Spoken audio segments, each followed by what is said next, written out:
नमस्कार, स्वागत है आपका। मैं हूं रजनी सिंह। फरवरी आते ही बजट की चर्चा जोरों पर होती है। बजट चाहे घर का हो या राज्य का, मकसद एक ही होता है, विकास।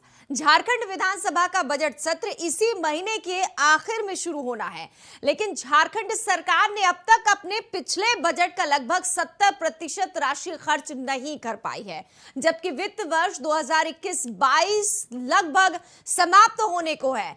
ऐसे में सरकार को अपनी बची हुई राशि सरेंडर करनी होगी। वहीं सरकार का बचाव करते हुए सत्ता दल के नेताओं ने पिछली सरकार के इतिहास के पन्नों को पलटते हुए अपनी सरकार का बचाव किया और कहा कि हम 25 सालों का बजट नहीं बनाते, 1 साल का बजट होता है और उसमें सभी चीजों का हिसाब दिया जाता है। तो पहले नेताओं की सुनिए बात, फिर चर्चा करेंगे शुरू। पिछला बजट का 30% इस सरकार ने खर्च नहीं किया, तो नया बजट आखिर वो जो नया बजट एक ढोंग ढकोसला होगा। जो पिछला जो बजट था वो 70% राशि जो सरेंडर होने जा रहा है, उसका हिसाब किताब कौन करेगा? वो हिसाब जनता को देना। पहले ये निकम्मी सरकार ने 70% राशि बचा के रखी है, तो नया बजट लाइए, आप ड्रामा करिए, ढोंग करिए, ढकोसला करिए। तो सारा ड्रामा नौटंकी झारखंड की जनता देख रही है और 2024 का इंतजार कर रही है। इतिहास के पन्नों में जाएंगे तो मालूम चलेगा कुछ भी जो बात आज वो कह रहे हैं वही बात उनके समय में भी थी। अभी कोरोना का काल था, वैसे में सिर्फ बिचौलियों को ला करके और पैसा लुटवा देना हमारा मकसद नहीं है। हमारा मकसद है मूल रूप से काम हो। ये नहीं कि कुछ डीपीआर बनाने के नाम पे दे दिया पैसा, कुछ काम शुरू करने के नाम पे पैसा दे दिया। ऐसे ऐसे यहाँ उदाहरण हैं जो देखेगा तो कोई भी चौंक जाएगा कि काम शुरू हुआ नहीं, सब कुछ आया नहीं, तब तक उसको 10% एडवांस दे दिया गया और वैसे लोग भी काम की शुरुआत तक नहीं कर पाए। तो इसलिए कुछ बिचौलियों को पेट में जरूर दर्द हो रहा है जो इस तरह के खेल में रहते थे, और उन बिचौलियों की बात को भारतीय जनता पार्टी तरीके से रखती आ रही है शुरू से। ये यूनियन और स्टेट का बजट नहीं होगा, ये स्टेट का बजट होगा और पूरा लेखा जोखा हम लोग उसमें सामने रख देंगे, क्योंकि ये एनुअल फिनेंशियल स्टेटमेंट होता है बजट का, जो संवैधानिक नाम, तो उसमें आपको दिख जाएगा कितना खर्चा हुआ कितना नहीं हुआ। ये बोलने से नहीं होता।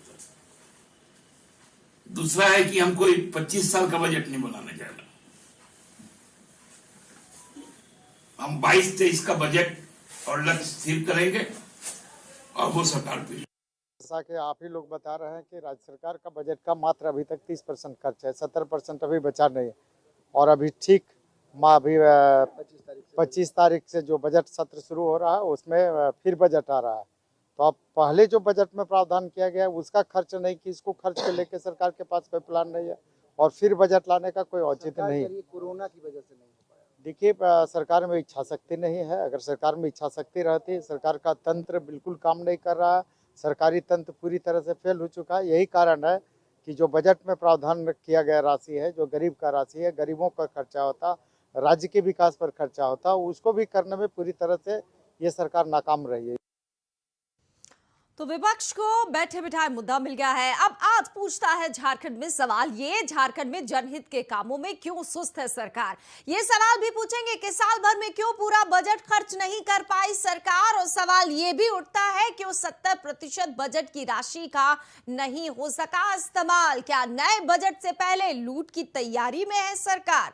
चलिए नेताओं से ही बात करते हैं। हमारे साथ मेहमान जुड़ गए हैं, आपको मिलवा देते हैं। कांग्रेस प्रवक्ता ईश्वर आनंद जी हमारे साथ जुड़े हुए हैं, स्वागत है आपका। बीजेपी के प्रवक्ता अमित कुमार, आपका भी स्वागत है। और मार्क्सिस्ट के नेता सुशांतु मुखर्जी भी हर बार की तरह हमारे साथ जुड़ चुके हैं, आपका बहुत बहुत स्वागत है। सुशांतु जी, आपसे शुरुआत कर देती हूं मैं।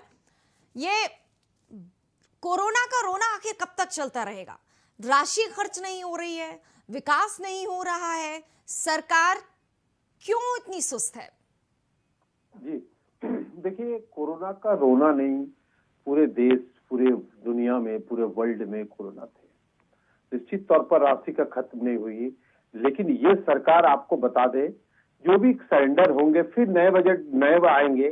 26 से हमारे विधानसभा है, ठीक है, लेकिन ये देखिए, ये चीज मानने की जरूरत है कि हमारी ये सरकार 2 साल 2.5 साल के अंदर डीपीआर पर जो पिछली सरकार ने लूट बचाई थी, आपको बता दें कि रांची शहर के बीचों बीच एक कांटा टोली है, वहां पर आपको फ्लाईओवर के नाम से 3-3 बार डीपीआर बन गए। आपको वो रातू रोड में चलाइए, उसमें भी बन गए। सारे इस तरह से बजट के ऐसी इस तरह से सरकार की धन को समाप्त करना और किसी प्राइवेट को दे देना काम के डीपीआर बनाओ भाई, और उस पर मामला भी दर्ज नहीं होते हैं और उसका कोई एस्टिमेट भी नहीं है। एस्टिमेट रफली रहते हैं जिस पर आगे बढ़ा दिए जाते हैं। ये पर ध्यान देने की जरूरत है। ये सरकार यह नहीं करेंगे। निश्चित तौर पर कोरोना काल है, कोरोना काल में जो दिक्कतें आई, हमें लगता है कि इस बार के बजट में पूरे धन खर्ची होंगे, पूरे खर्चा होंगे और हमारे जो झारखंड के डेवलपमेंट, आपको और बता दें कि हेल्थ पर खर्चे हुए हैं। हेल्थ पर खर्चे हुए हमने देखा कोरोना काल पे हेल्थ पर सरकार ने जो काम किए है वो सराहनीय है, काम अच्छी की है और ये करते रहेंगे निश्चित तौर पर। जी ठीक है। ईश्वर आनंद जी, आप ना अपना बजट खर्च नहीं कर पाए, केंद्र से भी जो मिला केंद्र की राशि वो भी खर्च नहीं कर पाए, अब क्यों इतना? अब आपके अगर हम मंत्रियों की बात करें तो वो सुस्त हैं या जो विभाग हैं, वो जो अधिकारी हैं वो नहीं सुन रहे हैं, कहाँ कमी है? इस बात पे पहली बात तो कमी क्या है, आपके पास एक बात है कि मैंने जो हमारी सरकार ने जो बजट एलोकेटेड था वो खर्च नहीं कर पाई। अभी थोड़ी देर पहले आपने कहा कि कोरोना का रोना है। नहीं, आपको समझना पड़ेगा 2-3 बात। पहली बात ये समझ लीजिए जी कि हमारी सरकार का जो मूल उद्देश्य था जीवन भी और जीविका भी, तो उन दोनों को ध्यान रखते हुए हम लोग बजट को खर्च कर रहे थे। दूसरी बात जो सबसे खास बात है, पिछली सरकार ने जिस तरीके से पुल बनाया 2 महीने में आनन फानन में बजट को खर्च करने के लिए और पुल को चूहे खा गए, फिर क्या आप हाथी उड़ा रहे थे?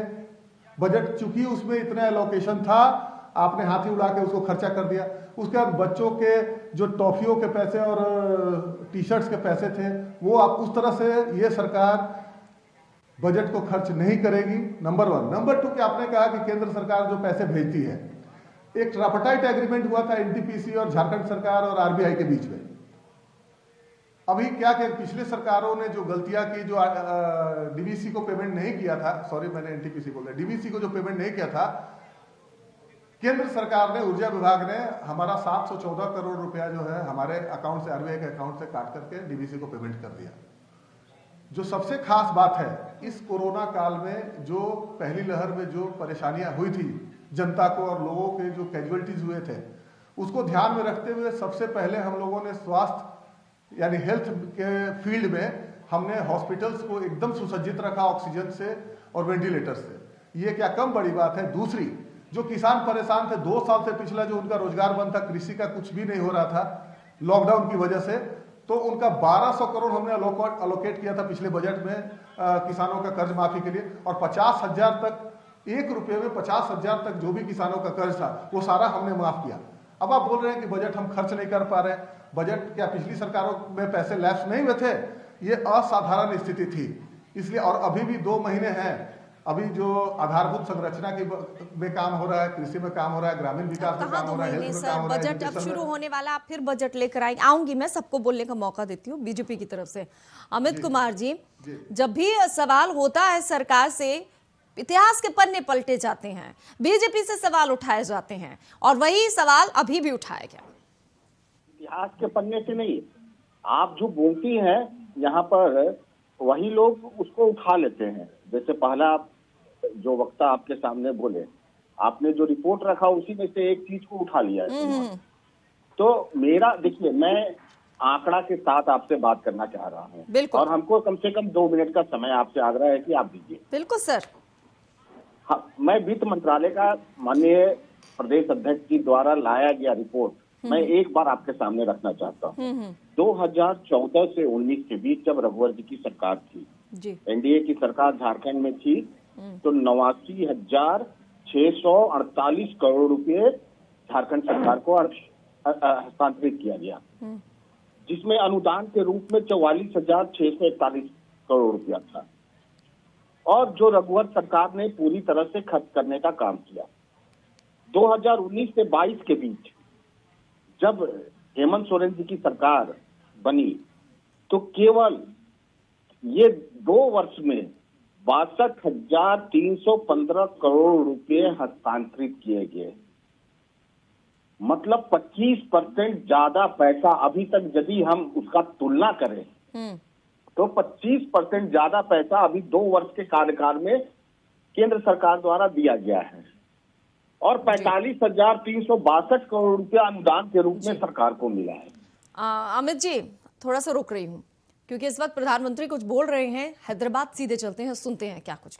उनका कन्विक्शन इतना जबरदस्त होता था कि वो समाज की बुराइयों के खिलाफ लड़ने के लिए अपनी पूरी शक्ति लगा देते थे, लेकिन जब समाज इसे समझ पाता है तो जिसका कभी विरोध होता है उसको स्वीकृति भी उतनी तेजी से मिलती है, सम्मान और आदर भी उतना ही मिलता है। ये इस बात का सबूत है कि बुराइयों के पक्ष में, कुरीतियों के पक्ष में, अंधविश्वास के पक्ष में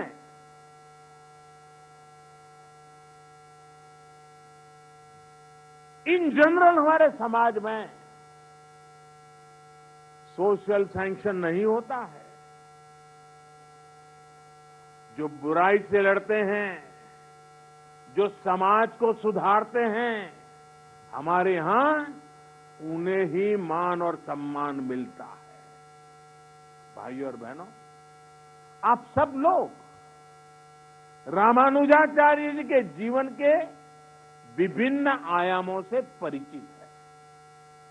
वो समाज को सही दिशा देने के लिए अध्यात्म के संदेशों का भी प्रयोग करते थे और व्यावहारिक जीवन का भी।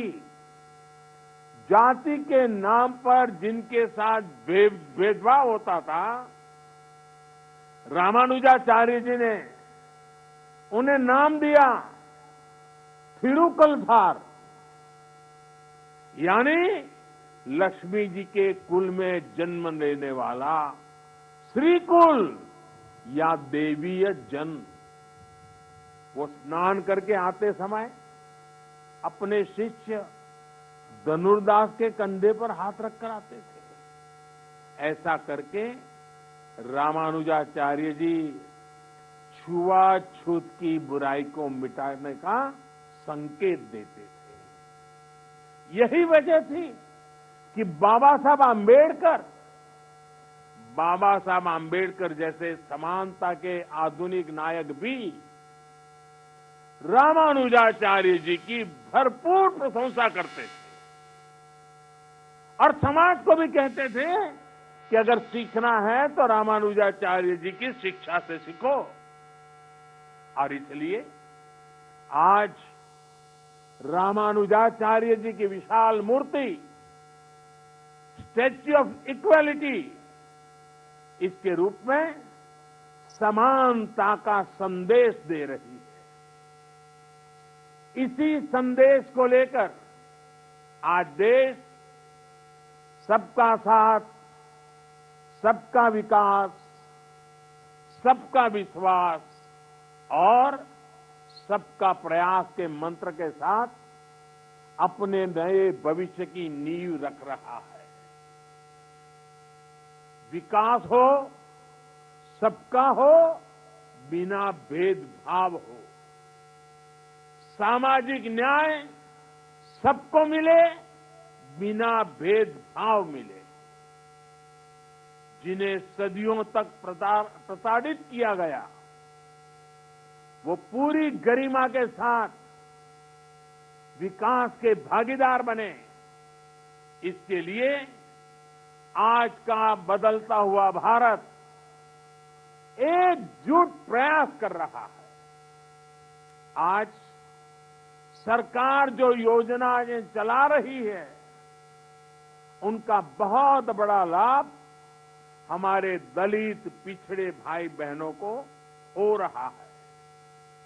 चाहे पक्के घर देना हो या फिर उज्ज्वला का मुफ्त कनेक्शन, गैस कनेक्शन, चाहे 5 लाख रुपए तक मुफ्त इलाज की सुविधा हो या फिर बिजली का मुफ्त कनेक्शन, चाहे जनधन बैंक खाते खोलना हो या फिर स्वच्छ भारत अभियान के तहत करोड़ों शौचालयों का निर्माण करना हो। ऐसी योजनाओं ने दलित, पिछड़े, गरीब, शोषित, वंचित सभी का भला किया है। बिना भेदभाव सबको सशक्त किया है। साथियों, रामानुजाचार्य जी कहते थे, उरिये गल्लुकुल वेड़मिल्ले, अर्थात सभी जीव समान है। वो ब्रह्म और जीव की एकता की बात ही करके रुकते थे, ऐसा नहीं थे। वो वेदांत के इस सूत्र को स्वयं भी जीते थे। उनके लिए स्वयं में और दूसरों में कोई भेद नहीं था। यहां तक कि उन्हें अपने कल्याण से ज्यादा जीव के कल्याण की चिंता थी। उनके गुरु ने कितने ही प्रयासों के बाद जब उन्हें ज्ञान दिया तो उसे गुप्त रखने के लिए कहा, क्योंकि वो गुरु मंत्र उनके कल्याण का मंत्र था। उन्होंने साधना की थी, तपस्या की थी, जीवन समर्पित किया था और इसलिए ये गुरु मंत्र मिला था। लेकिन रामानुजाचार्य जी की सोच अलग थी। रामानुजाचार्य जी ने कहा, पतिच्छ एक एवाहम, पतिच्छ एक एवाहम नरके गुरु पातका सर्वे गच्छन्तु भवताम कृपया परमम पदम। यानी मैं अकेला नरक जाऊं तो भी कोई बात नहीं, लेकिन बाकी सबका कल्याण होना चाहिए। इसके बाद उन्होंने मंदिर के शिखर पर चढ़कर हर नारी को वो मंत्र सुनाया, हर नर को वो मंत्र सुनाया जो उनके गुरु ने उन्हें उनके कल्याण के लिए दिया था। समानता का ऐसा अमृत रामानुजाचार्य जी जैसा कोई महापुरुष ही निकाल सकता था, जिसने वेद वेदांत का वास्तविक दर्शन किया हो। साथियों, रामानुजाचार्य जी भारत की एकता, भारत की अखंडता का भी एक प्रदीप्त प्रेरणा है। उनका जन्म दक्षिण में हुआ, लेकिन उनका प्रभाव दक्षिण से उत्तर और पूरब से पश्चिम तक पूरे भारत पर है। अन्नामाचार्य जी ने तेलुगु में उनकी प्रशंसा की है। कनकदास जी ने कन्नड़ भाषा में रामानुजाचार्य जी की महिमा गाई है। गुजरात और राजस्थान में अगर आप जाएंगे तो वहां भी अनेक संतों के उपदेशों में रामानुजाचार्य जी के विचारों की सुगंध में महसूस होती है। और उत्तर में रामानंदीय परंपरा के गोस्वामी तुलसीदास जी से लेकर कबीरदास तक हर महान संत के लिए रामानुजाचार्य परम गुरु है। एक संत कैसे अपनी आध्यात्मिक ऊर्जा से पूरे भारत को एकता के सूत्र में पिरो देता है, रामानुजाचार्य जी के जीवन में हम ये देख सकते हैं। इसी आध्यात्मिक चेतना ने गुलामी के सैकड़ों वर्षों के कालखंड में भारत की चेतना को जागृत रखा था। साथियों, ये भी एक सुखद संयोग है। श्री रामानुजाचार्य जी पर ये समारोह उसी समय में हो रहा है जब देश अपनी आजादी के 75 साल मना रहा है। आजादी के अमृत महोत्सव में हम स्वाधीनता संग्राम के इतिहास को याद कर रहे हैं।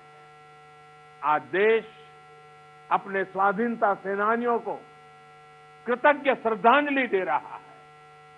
अपने इतिहास से हम अपने भविष्य के लिए प्रेरणा ले रहे हैं, ऊर्जा ले रहे हैं।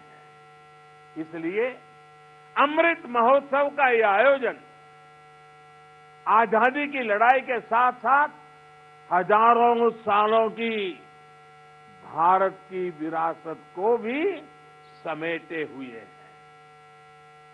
हम जानते हैं भारत का स्वाधीनता संग्राम केवल अपनी सत्ता और अपने अधिकारों की लड़ाई भर नहीं था। इस लड़ाई में एक तरफ अपनी वैश्विक मानसिकता थी, तो दूसरी तरफ जियो और जीने दो का विचार था। इसमें एक और ये नस्लीय श्रेष्ठता और भौतिकवाद का उन्माद था, तो दूसरी ओर मानवता और आध्यात्म में आस्था थी। और इस लड़ाई में भारत विजयी हुआ, भारत की परंपरा विजयी हुई। भारत के स्वाधीनता संग्राम में समानता, मानवता और अध्यात्म की वो ऊर्जा भी लगी थी जो भारत को रामानुजाचार्य जी जैसे संतों से मिली थी। क्या हम गांधी जी के बिना अपने स्वाधीनता संग्राम की कल्पना कर सकते हैं? और क्या हम अहिंसा और सत्य जैसे आदर्शों के बिना गांधी जी की कल्पना कर सकते हैं? आज भी गांधी जी का नाम आते ही वैष्णवजन तो तेने रे कहिए, ये धुन हमारे अंतर मन में बजने लगती है। इसके रचयिता नरसिंह मेहता जी रामानुजाचार्य जी की भक्ति परंपरा के ही महान संत थे। इसलिए हमारी आजादी की लड़ाई को जिस तरह हमारी आध्यात्मिक चेतना ऊर्जा दे रही थी, वही ऊर्जा आजादी के 75 साल में हमारे अमृत संकल्पों को भी मिलनी चाहिए।